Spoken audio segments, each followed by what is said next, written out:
Goerner. I'm going to be giving the kind of the big picture part of the talk. And we have Mayor Randy Voller of Pittsburgh, who's going to be giving the rubber meets the road, how do you actually do the kinds of things that we're talking about, part of the story here. So, I would like you to think about this slide in terms of what the Tea Party guy is saying to the Occupy Wall Street guy. And notice that both sides are actually right. That is certainly what they've got in terms of a realistic, coherent message is not it, because it's just, you know, it's fear and it's just spewing forth whatever you want. But then on the other hand, Occupy doesn't yet have a coherent economic message. You know you don't want the 1% ruling the rest of us, but you know, Lord knows I coordinate for the anti-corporate personhood amendment, so I believe that we need to do specific things. But in terms of how are you going to run a regular economy if we're not doing what we're currently doing, right? So that's what we're here to talk about tonight. And one of the reasons I brought Randy is because I'm kind of a techie, I'm a, you know, intellectual nerd, and I do a lot of data stuff, and I've given this talk lots of places, but always at a very high level. So I'm trying this time to be more normal, because fundamentally, until all of us have a sense of, no, it's true, I know who you are, until all of us get a sense of how would a democratic free enterprise economy work in a way that might reasonably, be realistic, basically. And so I'm hoping that Randy will help with some of that. But then I'm also hoping that we'll have breakout sessions a little later on in the talk, and so that we'll all talk about how would it work. Have you ever seen this kind of stuff before? Do you have any experience with it in your life? So anyway, get the next one.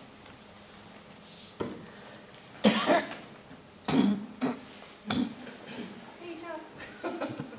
Okay, so the first part of having a narrative is understanding the enemy.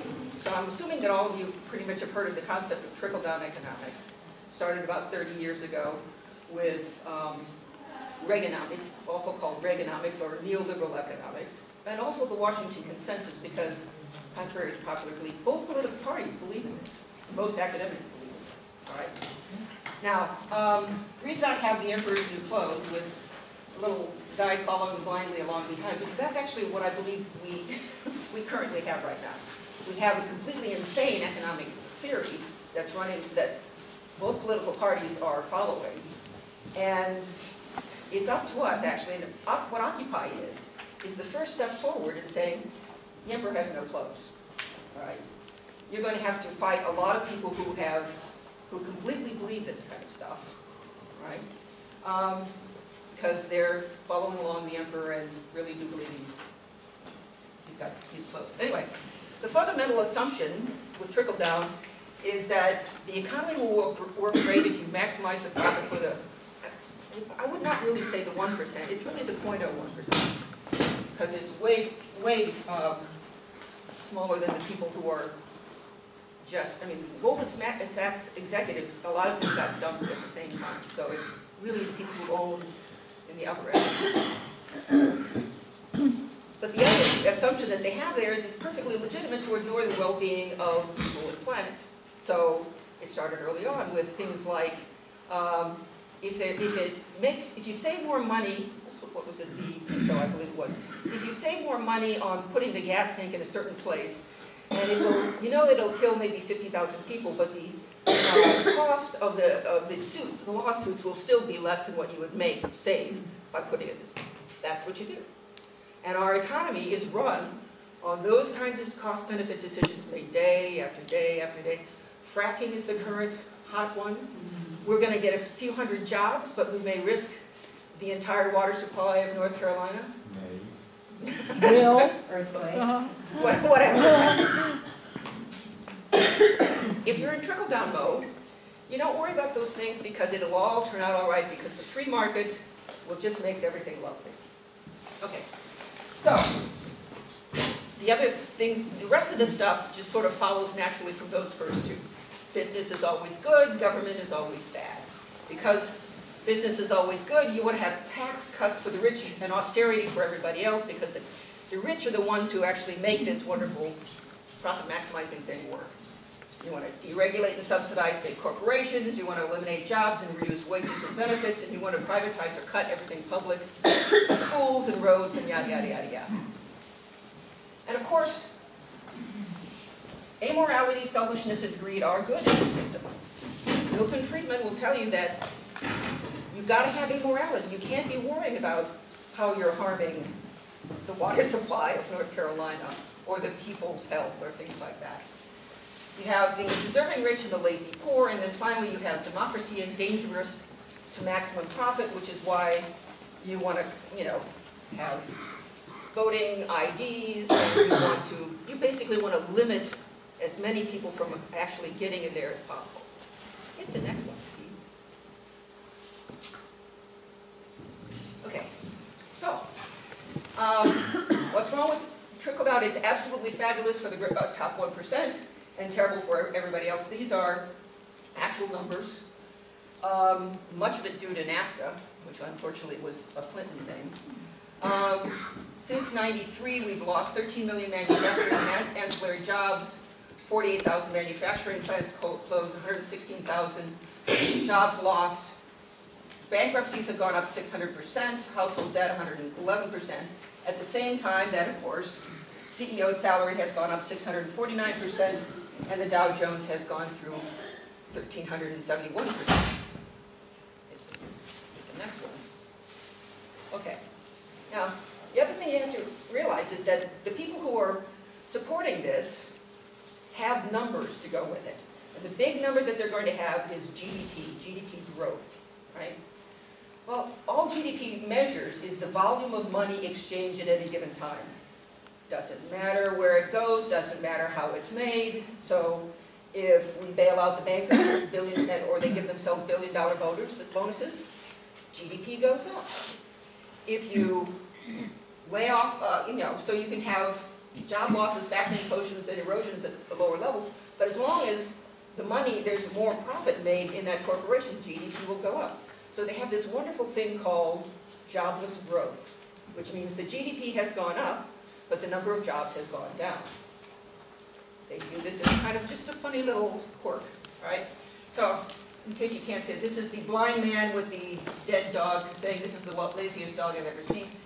These people are like that. They absolutely believe as long as the GDP is going up, as long as we've got growth, in GDP, then everything must be fine.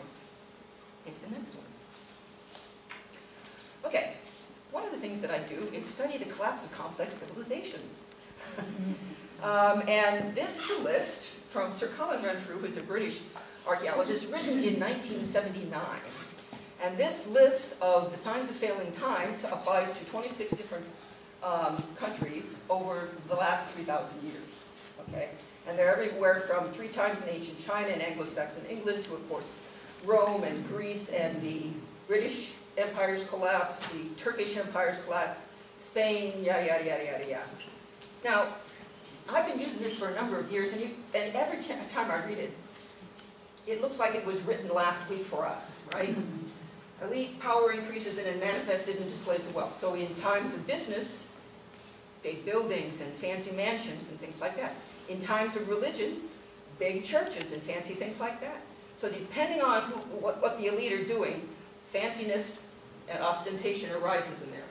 The elites become heavily focused on maintaining a monopoly on power. So for me, this corporate personhood is part of that getting a monopoly on power in modern day times, right? Obviously, the gap between the haves and the have-nots grows, the middle class shrinks, the standard of living goes down for most people, diseases increases as homicide, suicide, crime abuse, drug, and internal violence. This is called the misery index. And, okay, sense of belonging to a community diminishes, ecological disasters increase. But here's my favorite one. There's a resurgence of conservatism and fundamentalist religions, which is kind of interesting because, 79, this was before we got into the worst of all this kind of stuff. what happens is that the public at large senses that something's going wrong, which makes them afraid, and when they get afraid, they want to go back to the tried and true and the stuff that they really believe in. And as a consequence, they go back to conservatism and fundamentalist religions. Unfortunately, it's in a corrupted form that is actually pushing harder on the very ways that are killing the society.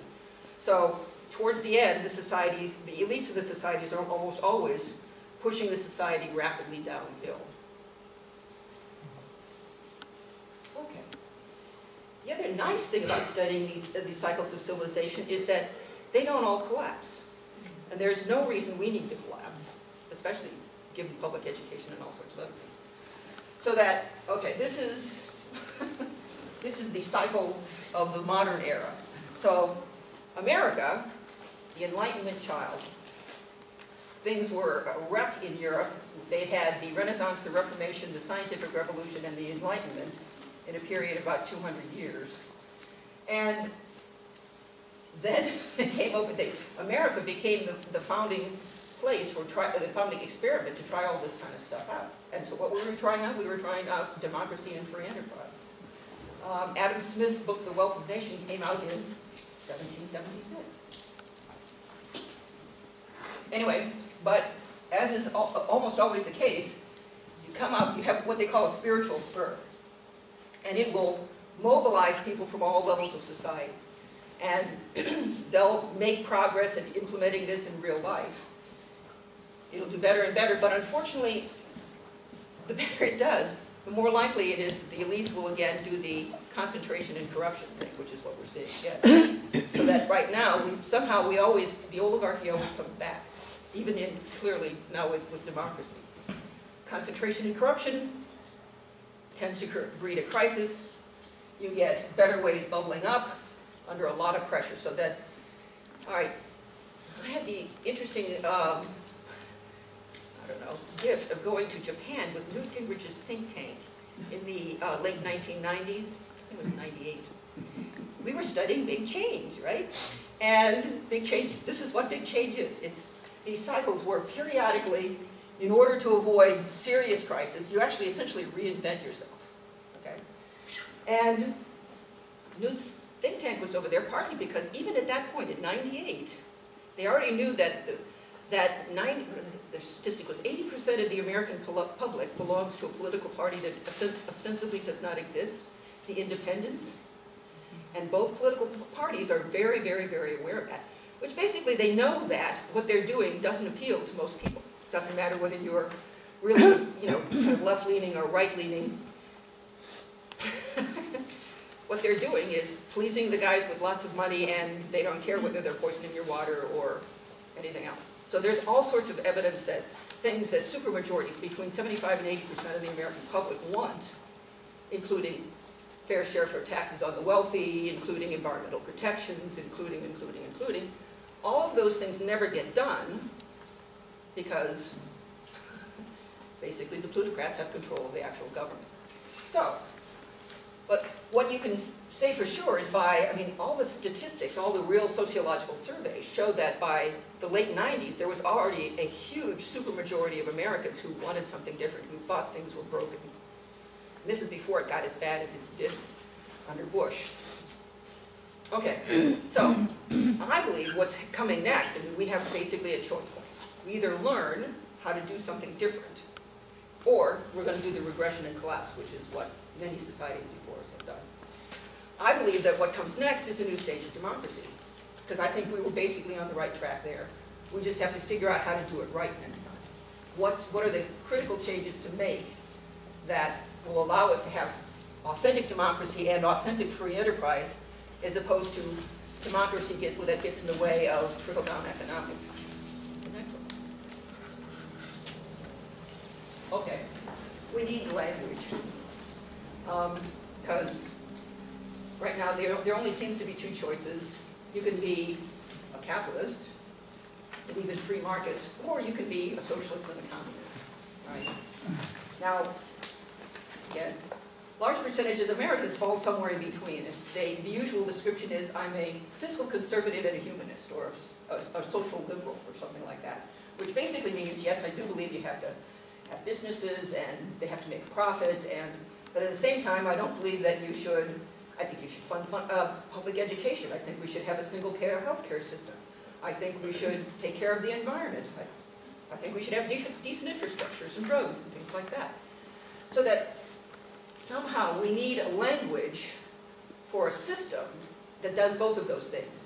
You earn a living, you build things, you make things, you create services, you do all the things that free enterprise normally does, but at the same time you don't go batshit crazy and, you know, try to own and control the world and risk fracking and what have you. Okay? So, I believe it's we the people are stronger together, and I actually grew up as an Eisenhower Republican. I hate to admit it. But everybody in my family started small businesses, right? And so I experienced this. Yes, you start your business, but you never thought about it doing a business that would harm people in the community. You never thought about ripping your employees off. Well, maybe some of them did, but certainly not the way I was raised. So this stuff works in partnership networks. You know, you're partners with your suppliers, you're partners with other guys even in your field, you are exchanging information all the time. It's a community-oriented kind of thing where you're giving and taking. And you try to do things like you value honesty and integrity, ingenuity, and know-how. You know?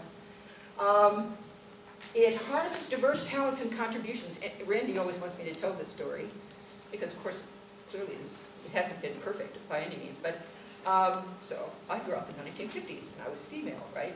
And I also happened to have an aptitude for mathematics. So Monsanto Corporation, which is headquarters in St. Louis, where I grew up, had this math contest. And the top 2 winners would get a free ride to the college of their choice. And I came in number 2. And I was ecstatic for all of 2 weeks until Monsanto wrote me and said, "But you're a girl. You're going to grow up and have babies." And so they took it away. Now, what was really interesting about all of this was that my family was apologetic that they let me, a girl, take this test. My, how things have changed. So actually, the reason I like that story is partly because we keep on learning, because I started out in high tech. I was doing research and development in places like Bell Northern Research Labs and funky little places called Adaptronics in DC. And when I first started out in high tech, I was like the third, well, I started with NCR Corporation. I was the 3rd female out of 500 professionals. And the only reason they hired me, I was fresh out of college, was because they were under suit by 5 or 6 other women who deservedly had a case against these guys. Anyway, by the time I left high tech, which was probably early 90s or so, you'd go into a room, first of all, it was no longer smoke-filled, but half the people there were women. So frequently, half of them were pregnant, you know. And when you would go to lunch, it wasn't the guys over here talking football and the women over here talking daycare. It was guys over here talking with women talking about daycare and the women talking about, you know, how about their car deals and, you know, this kind of stuff. It had changed remarkably in the last 30 years.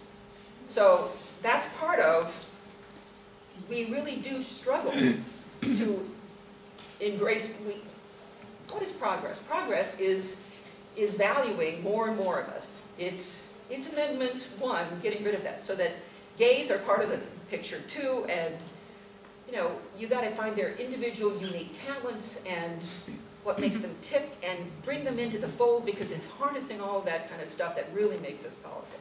So the reason I wanted Sally to tell the story, because you talk quite a bit, is she mentioned 2 things that are important for democratic free enterprise networks to work, and they have to start local. Number 1, initiatives like Amendment 1 are 180 degrees opposite for what a defense is. It will make, it's bad for business for our state, it's bad for the people of our state, all the reasons. But you can't do that. And number 2, this personal story she tells is incredibly important, because there's all this talent in all of our towns that people tell them, you can't do this, you shouldn't do this, you can't get involved, you've never done this, your family hasn't done this. Right. And that is exactly how we end up in the situation where the top 0.1% are ruling. Right. We have to get all talent in the game. And not be told that you're a woman and you finished number 2, but you know, I'm sorry, you can't get this scholarship. Anyway. Oh, by the way, the acronym for that is DFENS, pronounced DFENs. And so we're trying to get some language going, like the best economic offense is a good defense. Okay. I would like to point out that yes, these things actually do exist. And I don't know, flexible manufacturing networks is a description of what happens, for instance, in Silicon Valley, where you start up a little thing here and people get involved, and then some of them break away and start off another thing, and you develop these little networks. They spread out like that.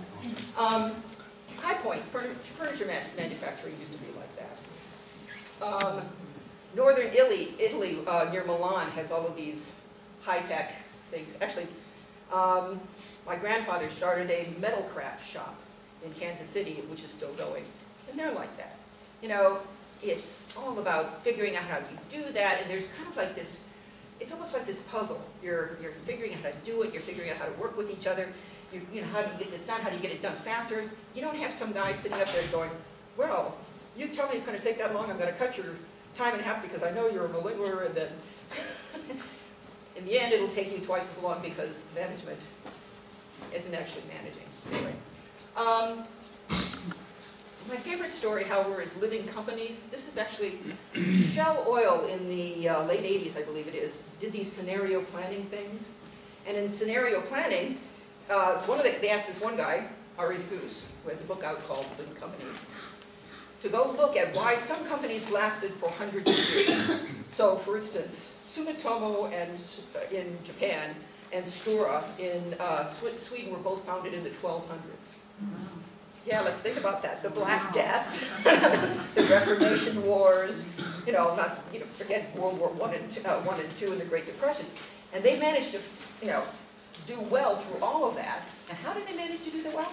Well, that's what the scenario planning came up with. It said that there were common cultures, both in Japan and in Sweden, starting in the 1200s. And the 3 keys that they found for durable economic and business vitality was A, value your people above your material things. B, put the messiness of learning above the orderliness of procedures. C, shepherd your resources for the long-term health of the whole. Now, if you've got a business, that makes all complete sense. So what these people have actually proven is that that's the way to have a healthy business. It's nothing like what you get in Trickledown. Okay, this is where I come in. I'm actually a nonlinear dynamicist, also known as a chaologist, because I do chaos theory, which is a branch of systems theory, all right? So, how did I get into this? Because I used to be a regular engineer, doing regular engineering kinds of things. This is the chaos game, all right? Now imagine, all right, first of all, I also did psychology for this. So in psychology, they teach all about statistics and randomness and bell curves and those kinds of good things, because you assume that if it isn't, this thing causes this thing, then it's random, right? Well, this is chaos kind of throws that all up, right? So in the chaos game, you draw a triangle, and with 1 to it, 1 vertices, 3, 4 the other, 5, 6, and you draw an X. X anywhere in the whole thing, just an X somewhere in the middle. Then you roll your dice, and say the dice comes up with 5. Then you draw a line from that X to the 5, and you do a new X, and it's halfway in between, okay? Then you roll it again, and say the next one you get is 1, 2. So you draw a line between this X and the 1, and put another X halfway between. Now, you don't do it yet. Now, you'll play this game really fast for about 24 hours, preferably with a computer. Want to guess what it looks like?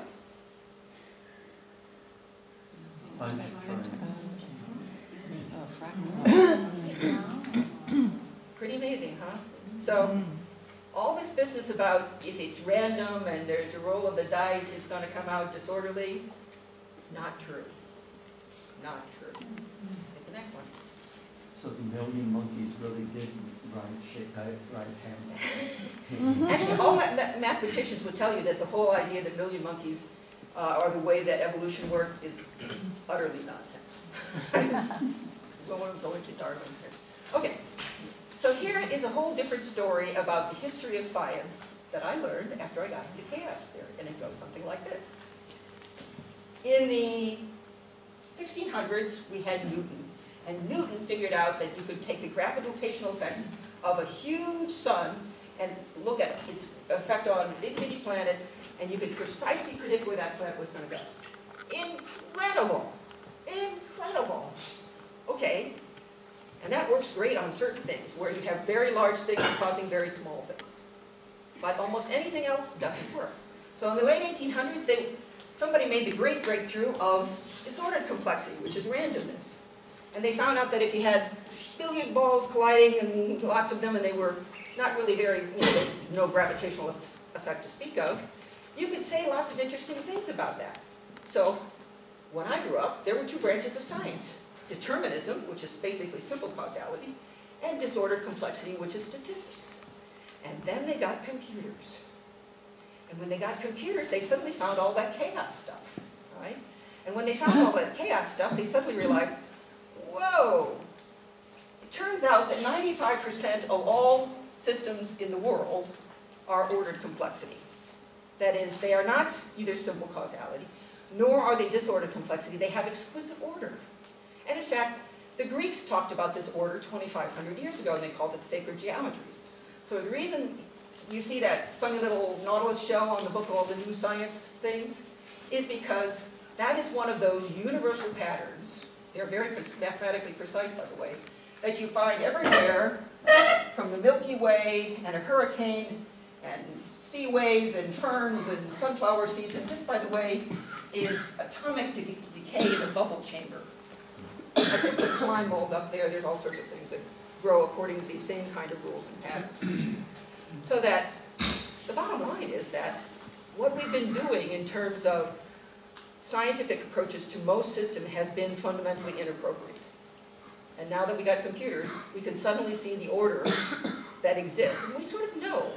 I mean, we know that there are cycles to the season. We know that the biosphere is incredibly intricate, interwoven kind of thing. Okay, so get the next one, Steve.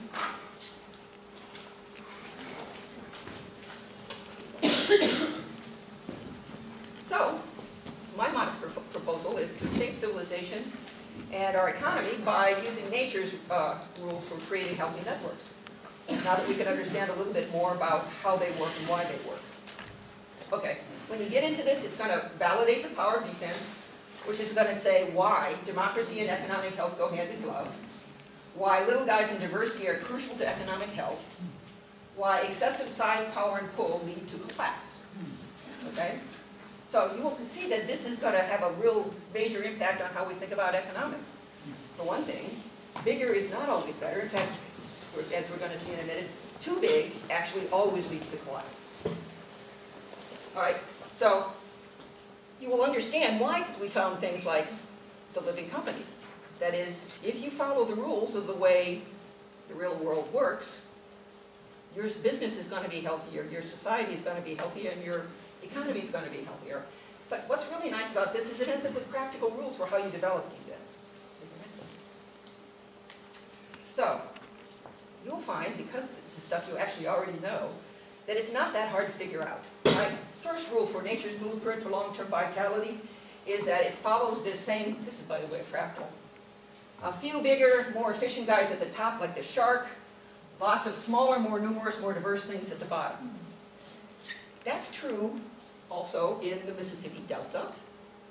It's also true in the circulatory system. It's true in your lungs. It's true in lightning bolts, for heaven's sakes.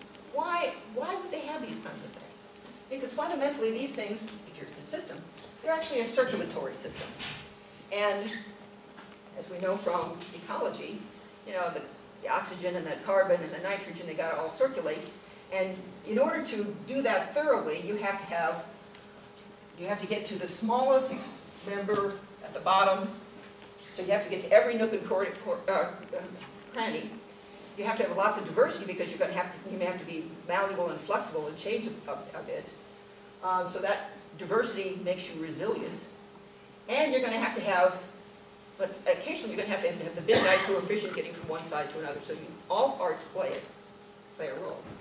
The next part. Okay. Second rule of natural growth, seen in the embryo. Embryo starts as a single cell, gets bigger and bigger until it reaches a literal breaking point, breaks into two smaller things, they couple back together.